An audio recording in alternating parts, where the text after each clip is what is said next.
So welcome everybody. Some of you are faces that were here before, so good to see you again from 5 minutes ago.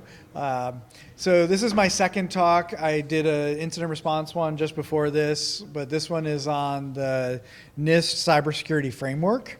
And this is a tool that my organization, my boss, wrote out a tool, and then I have helped enhance it and align it with the critical security controls. But this is a tool that we provide, so it's an Excel document that I'll be showing and you can use in your organization, and it has lots of notes in it to let you know how to use it, but that's what I'm going to be talking about here. So I don't know how you get access to that, but it should be part of the program, and if not, you can contact me. So really quick, some of you heard this in the last session, but my name's Brian Ventura, and I work for SANS. That's why I'm here. I teach for them. I teach the critical security controls, as well as the CISSP certification and the security essentials course. I do have a CISSP course coming up in about a month and a little bit. It's the beginning of November in Sacramento. So if anybody's in Sacramento or doesn't mind traveling to Sacramento, you can come to my course, and that'd be awesome. As well as working for SANS, I work for the city of Portland as an information security architect, and we have a small team of information security, and I'm one of the members. My boss is the CISO for the city, and so I do a lot of this work for the city as my day job. So I guess that's this slide. This link in the middle there is a link to see my courses if you care to, and there's the courses that I do teach there. Anybody a soccer fan? No? Okay. A couple, okay. What team do you follow? Those earthquakes? No? Any? Okay. I'm a Portland Timbers, and then on the women's side, the Portland Thorns. And so I follow them, and I'll be going to Orlando because the Thorns will be in the final, I've decided. And so I already have tickets to it, so we'll see. So they better do it. So I'm going to breeze over the introduction to SANS, MSISEC, and CIS, but I do want to talk about that. Then we'll talk about the cybersecurity framework in general. Does everybody follow the framework? Some? Few? Okay. And then critical security controls, is that a thing here? I think the state has adopted it, so that's something. I won't really talk about the critical security controls, which have changed their name to the CIS controls, but I do have a linking between the cybersecurity framework and the critical security controls. And then I'll talk about our use case, and that'll be the bulk of our time talking about what I'm calling the NIST CSF Plus, because it's our tool to manage the cybersecurity framework. So SANS has a bunch of courses. There's a booth out there that I'm not manning right now, but it has a lot of materials. We have posters and things. We have a number of courses across all kinds of different types of work. So I don't know how easy it is to read this one. It's not too bad. But we have different tracks, and the colors are really just showing you the different types of tracks that someone might go through. From the 1 and 1B are kind of starter courses. Those are your security essentials and things like that. And then you might move up to specific job role type training. We have Securing the Human as well, which is our training, general user training for individuals. So lots of things that SANS has, and we can talk more about that at the booth later today. But some of the things that's important to me and at the city is the city wanted to match up our NIST, because we have to follow that, with the Center for Internet Security, because we use a lot of their tools and they now house the critical security controls. And then we're members of MSISEC, and they have a lot of resources available to us. So we wanted to merge all these together, and that's why I'm talking about all of those. So the MSISEC, anybody members? Do you participate in the monthly calls? Some of you, okay. There's a lot of resources that the MSISEC has for us public entities for free. In the last talk, I talked about incident response and forensics, we send forensics images to MSISEC and they process those for us for no cost. So that's pretty awesome. So there's all kinds of different services they provide. I listed some of them out there. Those are from their website. But we leverage some of those at the City of Portland, and I recommend you leverage them if you have the ability to, because they're at no cost or low cost compared to some of the vendors. The vendors are good too, so I won't disparage them. So moving on to the NIST CyberSecurity Framework, I'll go through it pretty quickly, but for the City of Portland, these are our goals that we wanted to get out of our program in general, and we recognize that the NIST CyberSecurity Framework being a federal program, it's designed for organizations like us, both the federal and the state level and the local level. And so we decided that that was a great tool for us to use as our framework. We also use the critical security controls, but that isn't a framework, that's more of a prioritization, so that's how we used it. NIST CyberSecurity Framework is our framework, and then if we want to decide which thing we should attack next, where we should spend our money, the critical security controls can tell us what is more important, because it's a list of prioritized controls that we should be putting in our organization. So here's the NIST CyberSecurity Framework. There are the major areas, the 5 major areas: identify, protect, detect, respond, and recover. And then there are what they call categories and subcategories inside of that for what the actual things you should be doing in your organization.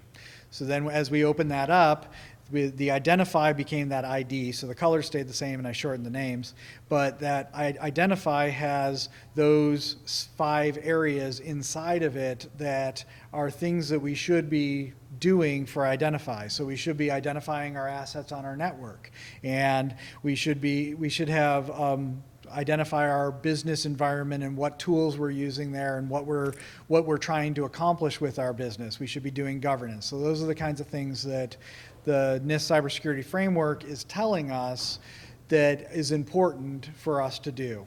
So breaking those down, inside of identify, we have the first one was asset management, and you can see that there are 6 controls inside of asset management, or what they call subcategories, and they'll be more specific. So in our asset management, we want to identify physical devices, software device platforms, etc. So these are the different subcategories of things we should do. So do we have a tool that identifies our physical assets? Do we have a tool that identifies our software assets? Do we have a way to understand what our different systems are doing, how they communicate with each other? Is that documented? These are the types of things we're trying to do. If we're unsure just by those little 1 or 2 sentences about it, then the NIST CyberSecurity Framework gives us references, and that's what you'll see in that rightmost column, the CCS, CSC2 and 1, those are the critical security controls. So it's the Center for Internet Security's controls. You have COBIT, if anybody's an auditor. Anybody an auditor? No auditors. All right, I'm glad. No, I'm kidding. I actually did audit for a long time, or not for a long time, but for a while, and I still have to do some, but that's an audit framework. So COBIT is an audit framework, and it's referenced within the cybersecurity framework. You have NIST at the bottom. You have a couple of the ISAs. Do you guys use those? That's part of the SCADA environment. Those are control environments for that. And then ISO is an international standard. Any ISO people? NIST 853? Yeah, a couple of those. And so that bottom one is the NIST 853. So you'll get lots of detail about IDAM1 by looking at NIST Special Publication 853, specifically looking at CM-8, which is configuration management, and it's the 8th control. And that'll give you a lot of detail. So that's how this works. The NIST CyberSecurity Framework is a very small document. I think it's like 30 pages or something, plus a bunch of appendices. So it's a very small document because it's just a general framework that says, hey, we should be doing good things. Here are some good things to do. And then if you want some detail, go look at these big documents. Let's see. I have some other examples. So in identify, we have risk management. We want to make sure that we have policies and procedures about how we're managing risk, how we're identifying it, how we're writing it down. What are our tolerances in our business to different risks? And again, we have those references where we can get more information about those different subcategories that we need to do some work on. And then for protect, we're shifting gears now. Instead of identifying things and writing them down, now we are going to determine what protective level controls we have. So how many of you have firewalls? Hopefully all of you raise your hand, right? But that's a protective control. So that should fit into one of these areas why we have a firewall. You do identity management, that should fit into a protection area. So there's different controls that we have in our environment, and they're going to fit in some of these boxes. If we find that we don't have anything that addresses maybe remote access is managed, if we don't have a tool for that, that's a gap that we have. We're not paying attention to how people are getting remote access into our organization. That's a risk. And we can determine that we need to do something about that and then look for solutions for that. Maybe we just don't allow remote access. There's a way to do it. Maybe your organization says that's impossible. You know, we need to have remote access. Okay, great. How are we going to manage that remote access? Are we going to do multi-factor authentication? Are we going to allow them to have full network access VPNs where they can do anything, or just limited access where they can get into a single system and do a little bit of work? You make those decisions, and that's within that control. As we move on, we have our detect phase, and this is where we're looking for things that are happening on our network that are unauthorized or not as expected. So we have anomalies and events, and by the way, I'm not pulling out all the categories. I'm giving examples of each of these areas just so we have a feel for the cybersecurity framework. So we look for anomalies and events, or we have continuous monitoring. What does that look like? Well, anomalies in defense have these 5 controls in them. So we're detecting events. We're baselining our network. How many of us have baselined what our network traffic looks like? I noticed, a couple of us. Okay, good. You're way ahead. But many organizations just say, well, I think that system talks to this system, but I'm not sure, you know, or those 3 systems talk to each other, and then we find out there's 4 more that are involved in that same ecosystem. If we identified that, then we would understand what normal looks like, and then if we see things communicating that are not a part of that ecosystem, now that is abnormal, and then we can deal with that as an incident or something that we need to investigate and figure out. And that's why you would baseline what your network traffic looks like. I think in specialized networks like SCADA environments, that might actually be possible. And in business networks like, hey, everybody's workstation goes to the internet and they do real work, that's going to be a lot harder to identify what normal is. But some examples, should workstations talk to other workstations? I say no. But I think that our businesses say, well, maybe, you know, like I share a printer off my computer, or I put a file share on it because it's easier for me to work on my computer. Those are things that I would say are abnormal to our network, because I don't want workstations talking to each other. That's how malware propagates between the machines. But then the business says, well, I share printers and I share files, and my response to that is, well, let's set up a file share for that. Let's set up a printer share server for that, so that you don't go workstation to workstation. But that's where I'm baselining my network and understanding what normal is, so that when I do see traffic going from workstation to workstation, I can decide whether I need to do something about that. If we haven't made a decision, then I have to allow that. But if we made that decision, I can say that's malicious, that's going to be an incident, and I'm going to go through my incident response.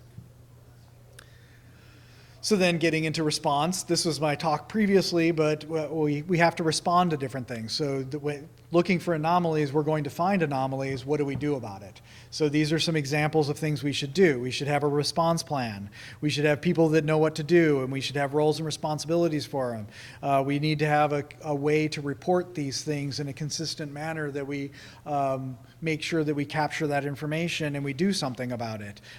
We need to coordinate with stakeholders. We need to to do information sharing as needed. So you can see that there's a number of things that we have to do within our incident response or our respond area inside of the framework, so we can start building those things out. And the last thing is our recovery. So this would be maybe we do, how many people back up their systems? A couple of you, hopefully everybody. Maybe not all your systems though, right? Do you back up every workstation? Some people do, but most people don't. What do you do if someone says, hey, my machine has malware, and the incident response team says, okay, great, we're going to reinstall it. And they say, no, you can't because I have critical data on there. Well, in our organization, our policy says you can't have critical data on here, so I can wipe this anytime, and then we have to negotiate that with the business unit in a real incident because they may have gone against our policy and put critical data on their system that doesn't exist somewhere else. But we have to identify that, and in our recovery plan, if normal business process is to store data on laptops, then we should have a recovery plan for how we're going to recover those things, so we need to do some kind of backup of laptops. At the city, we said that's too expensive, so we said never, never, never, and we said go to the file server and we'll back that up. We'll have a really robust system on that. So those are the types of things that need to be considered inside of our plan, inside of our framework. And so let's talk about our use case and the tool that hopefully you guys can implement, and it will help you with your organization meeting the cybersecurity framework and also enhancing your cybersecurity stance. So what was our goals? Our goals were to kind of have a risk-based approach and prioritize things based on the risk to the city's environment. We wanted to identify where we were either mature or not mature in a specific type of control, and then that would help us to determine that whether we needed to spend money there. We wanted to make sure that we were talking about business risks, and we had already adopted some of the critical security controls, so we brought that into this document. And then we wanted to manage a 5-year plan for information security so that we're ahead of the ball, we understand where we're trying to get, instead of the vendor comes to us and we're like, oh, we totally need that vendor tool. And then the next vendor comes, oh, we totally need that vendor tool. Because of course, all the tools are awesome, right? I mean, they sound really good, they do good things, but is that my priority? If I don't have a plan, then maybe I don't know if it's my priority. So that's what we wanted to do. And we're city government. We don't get the biggest budget in the world. I'm sure all of you get a way bigger budget, but we had to budget things. So we wanted to keep track of when we requested information or requested money, and then whether we received it or not, and whether we did good things with it. So this is what we came up with. And again, this is an Excel document that you should have access to through this conference, and if not, you can contact me directly and I'll get you a copy of it. The first page has all these nice bubbles that help you to understand it. The second page has a different view of the data with some more information, and then the third page of it is just sample data that you can erase and change to your own, so that you understand what it should be looking like, and then you can adapt it for your organization. But as you notice on the left side, this is the cybersecurity framework. So we have the functional areas, we have the categories. We then added something which is our information security catalog and a bunch of other information in there. So that's what I'll talk about. Do you guys see? Oh, there it is. Okay, so we wanted to add in our catalog of what we already do. So we do these things. And for instance, we have firewalls, we have intrusion detection systems, intrusion prevention systems. We wanted to list those in our document because that, and where they tie why we have these things. So we put them in the different areas. We also wanted to do our risk management and our budgeting, and this is a 3-year plan, the version that I'm giving you. We actually changed it to a 5-year plan because that worked better for the city of Portland. So you can do the same, you just add some columns and reorder things. But we wanted to see what our actuals were, what our unfunded things, what we requested and didn't get money, and our projections. We wanted to have a maturity matrix and some metrics to come off of that. So this is what the document looks like, and I assume it's not very readable. Yeah, that's fine. But I'll go over the different areas, talking about how this all comes together. So the first part, again, was the NIST CyberSecurity Framework, but we've added our service catalog. And so in the middle there, there's 4 or 5 that are bolded, and identity access management, single sign-on, network access control, and RBAC is under AC for account access control. So that's an example of where we've put in tools. In our document, it's much more specific. So our document, it doesn't say IAM, it says what product we're using or what solution we're using for that. So I encourage you to do that as well. This is generic information because, of course, we don't want to give the world everything that we're doing because that could be a risk to our environment. So we've anonymized the data. But these type of solutions, we basically, some of these we've implemented, some of these we haven't, but we're giving you ideas of what could be in those fields. The next section over is our risk area, and we have 2 different columns here. The first one is what our risks are 1 through 20, what the importance level, so that's just which ones we think we should do based on what our internals are, what we've done, where we're mature, where we're not mature, where we have compliance programs or something that causes us to have a risk, and therefore we lower the number, meaning it's the first thing we're supposed to take care of or the second thing. And in here, the funny thing is we've got 1, 2, 1B, 1C, so it's kind of funny how we did it, but we cleaned that up for us. The second column, the one on the right, is the critical security controls, because that is a prioritized approach to managing risk. So we put those numbers in there because the cybersecurity framework does correlate really directly to the critical security controls. So we put those numbers in there because that's another way we would prioritize what we need to do for our organization. The next few columns are our budgets. So that each column is a year, a budget year. And in there we have different budgetary numbers. These are all X's, but pretend that those are real numbers. So we want $1 million here and $10 million. Okay, that's not my budget. That's what I wish I had. But we put the numbers in, and black indicates that that is our requested amount of money for that project or for that control area. A green means that it has been authorized and we have that in our budget. And red indicates that we were denied in that budget item. So this way we can track along time what we requested, what we wanted to do, as well as what we were able to do. And this allows us to grow our maturity in our governance area or our policies in our framework. And if the business unit comes to us and say, why didn't you protect us from the latest problem? You know, whatever that latest problem is, we might be able to go back to this and say, oh, well, 2 years ago, we requested $10,000 for that device and you guys denied us. That's why we didn't protect you from it. You know, so some of it could be a CYA, cover my behind, but some of it may be just to show management that you're thinking about these things, you're being responsible about information security, and there are good reasons for us to be requesting this information, or sorry, requesting these budgets.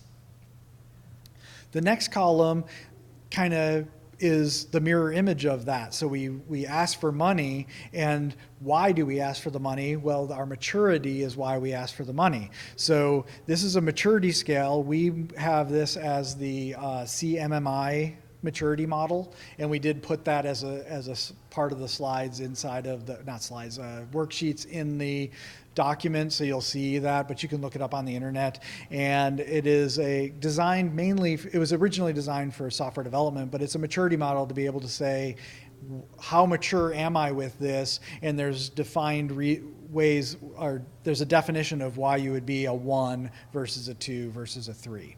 So as we go through our maturity, we arbitrarily choose a number, but we really have that based on what the definition of that number is. So we don't just arbitrarily give ourselves a 3. We say, well, we think we're a 3, let's go read, oh, wait, we're not doing the continuous improvement, so we're not quite there yet or something. The colors that we have there, the light gray that's kind of right down the middle, that's an example of what we think we should be, what our maturity should be for all of these controls. In reality, that probably wouldn't be a straight line. It would probably, each control area you might determine is more important or less. So you would have that layers out for your organization. We recognize that because we're city government, we're not a cybersecurity company. We're never going to get to a maturity of 5 or 6. We're going to use lower numbers than that because it's not fiscally responsible for us to spend that much money to have perfect security. So there's a balance there. The darker gray indicates something that we've accomplished. So we are doing this level for this control. The yellow or orange color is a challenge area. Maybe we're losing maturity because we haven't been focusing on it, or maybe we're trying to gather maturity, but we're lacking it. So that's that yellow. And then the green is we recently accomplished this. We recently moved up to this. So we're showing management or anyone else that's looking at this where we're doing well and where we're not doing well. So Yeah. how could you have the yellow and then the green right behind it? Oh, I don't know. Yeah, it doesn't make sense. This is actually the original document data. So yeah, this isn't real data. I agree with you. How do you lose your lower maturity, but your higher maturity you're doing a great job with? Like, oh, that doesn't make sense. Yeah, so that's right in the middle there. And also, so two executive entities, you're talking to your CIO, you're trying to express your 5-year plan, right? Mm-hmm. This type of document's going to insulate or going to glaze over. They're not going to understand this. It's most likely beyond what that level of executive manager would want to see. You then take this and distill it into smaller pieces that you present, or how do you do it? Yep. So that is one thing that I'll talk about in here. We can always remove columns or hide them, or remove or hide different rows so that they're only looking at the information that is pertinent to the meeting or what you're talking about. And then also this could feed something that's more business related. So this is absolutely an internal document that we're using for our own maturity. Our CIO, I forced him to go through SANS training, so he actually has his cybersecurity certification, but I agree that not all of them will. And once you get out of IT and you go over to your business unit, they're not going to know what these things are. So there is definitely a translation that you're going to do, but this might be how you back up what you're saying. You say that we're lower than we should be for organizations of our type, and then they say, why do you say that? And then you pull this out and you get their eyes to glaze over. Look at all the data we have. And they're like, well, I guess they know what they're doing because they were able to back it up. Maybe that's how you do it. But yes, there is definitely a translation when we talk to the business unit. Yeah. Some organizations give you an X amount of dollars to deal with security. Mm-hmm. Do you use this tool to prioritize how you're going to allocate those dollars? Yes. And so that's our example here. They may give me a bucket of money. Let's say I get $500,000 a year, but these requests are why I want that $500,000, because 10 of it's going there, 100 of it's going there, 50 of it's going there, and then I wanted 600, so those are the red items. And that's why I couldn't do those things, because my prioritization had those at the bottom of my things that I wanted to do this year, and so they fell out of my budget. So, yeah. Okay, our last section is our 3 or 5 year roadmap that shows the different projects that we're going to do in that time. So we have things in here like annual risk assessments will be on every year, but they're quarter by quarter, so where do we put those?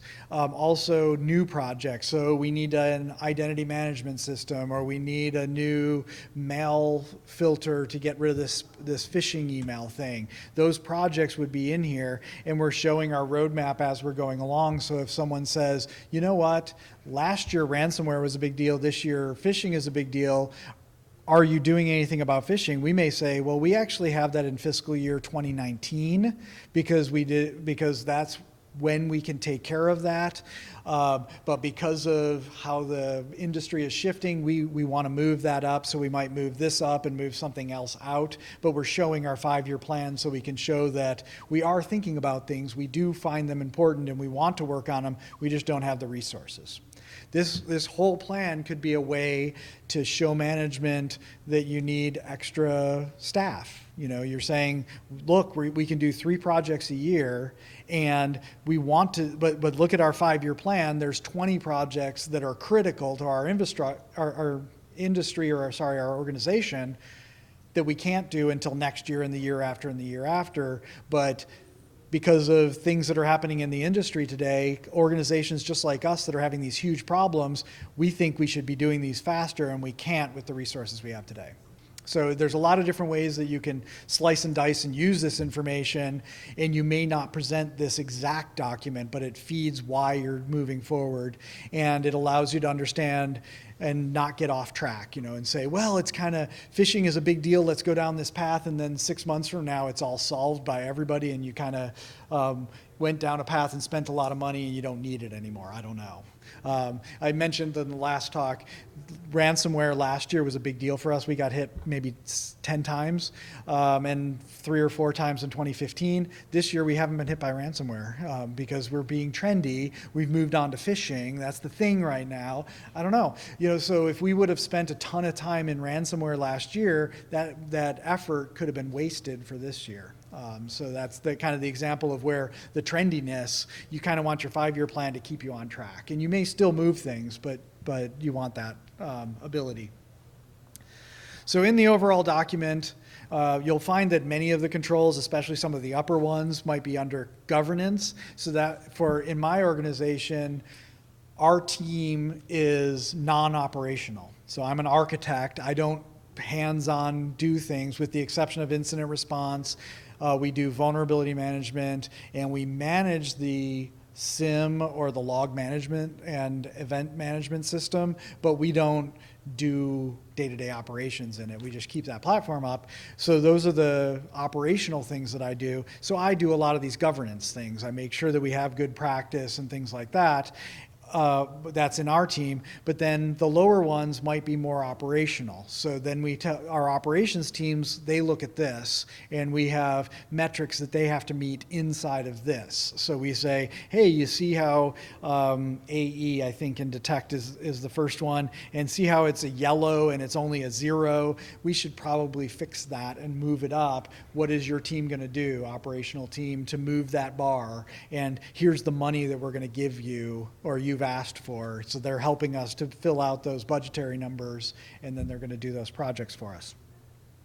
The middle sections, to the point, these are the ones that we might remove for certain presentations, because we may not want to show our budgetary numbers to different parts of the organization. That's not pertinent to the talk, or our risk levels are not pertinent to the talk, so we'll remove those. So different audiences might see different parts of this document, or we may just use this document to build another document for those talks. And then same thing, if I'm talking to my operational teams, I might be talking to them about 1 or 2 of these rows, and I just cut out all the rest and show them what I'm looking for, show them what the 5-year plan is, and have them agree that they're going to do those projects in this year, next year, the year after, or negotiate with them, and they may say, I want to shift them around because I think as part of the team, because they're part of my team, they're not directly part of my team, but they're part of my larger team, they have some say on where we're going to spend money and which tools we're going to use and which projects we're going to do first. So I may just work with a couple of those items with them. So this is what the first page looks like. It has all these bubbles that'll hopefully help you remember what we've talked about here. And you can adapt this to a lot of different things. We've put columns in, for instance, of who owns each of these areas. So my name is on 5 or 6 of these, and my cohorts' names are on the others, so that we understand who's primary and who's secondary for these things. We've changed this a bunch, and there's a version that's coming soon. So stay tuned. I don't know. We're figuring it out. I anonymized the data, and my boss needs to sign off on the anonymized data because I don't want to leak any data. Once that comes out, then I'll have a new version of this. But we have ways of auto collapsing inside of it because Excel's got some really cool features, and we have one guy on my team that loves Excel, so he's our Excel person, and he does all these crazy things in it, and it works because it helps us to quickly move through the document. So, so there's lots of different enhancements you can do on this. So at that point, any questions on that document and how to use it, how to manage your cybersecurity framework or critical security controls? Yes? Again, to recap, the documents available at what? So I provided it to this conference, so they should be getting it to you because you attended. You should be getting a copy of it as well as the presentation. So you'll see both. Otherwise, I have my email in here, and you can email me directly if you don't get a copy of it, and I can find a way to get it to you. We're trying to find a way, once my boss, the CISO, approves the new version, we're going to determine a way to publish it ourselves, because right now it's on Tenable's website because we did an MSISEC talk with Tenable, but it's not commercial. I don't want a commercial entity having it or being the only way you can get it. I don't mind them having it. I just don't want it to be the only way you can get it. And it's also published somewhere else. I forget where else, but it's not something I can manipulate. So we're trying to figure out a way to do that. Maybe a Git repository. I don't know, but there'll be a way that we'll publish this. And there was another question? As far as developing a plan as an organization, significant investment of time, right? Can you talk to the level of effort, how many staff hours it took to really kind of work through the process of going through these controls? Yeah. Ongoing process, not done yet. And probably never will be, seriously. But yeah, but for us, we had policies that were written in the city 20 years ago. So they cover some things, but not all things. So that is a big challenge area because we have to go through city council to get those approved. So that's been a challenge area that we're working on in 2018. We'll start working on that. However, we were able to adopt the program in 2 days, basically, because our CIO was on board, and we were able to just adopt this because it doesn't have to go through city council. But adopting it didn't mean anything. It just kind of said, hey, we're using cybersecurity framework. And then, great, what are you doing with it? I don't know, we're doing stuff. You know, so that wasn't implementing it.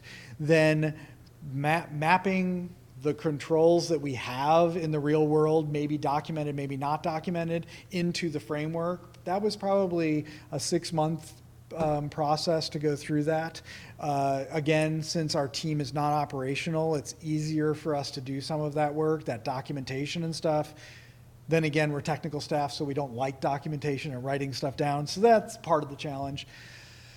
Actually implementing the controls, our maturity is better than those numbers that I showed, but there are gaps that we have that are either a lower priority for us or just a challenge area. Like phishing, we don't have a good solution for it. We just have a number of partial solutions that do pretty well, but we recognize that's still a gap that I haven't solved yet.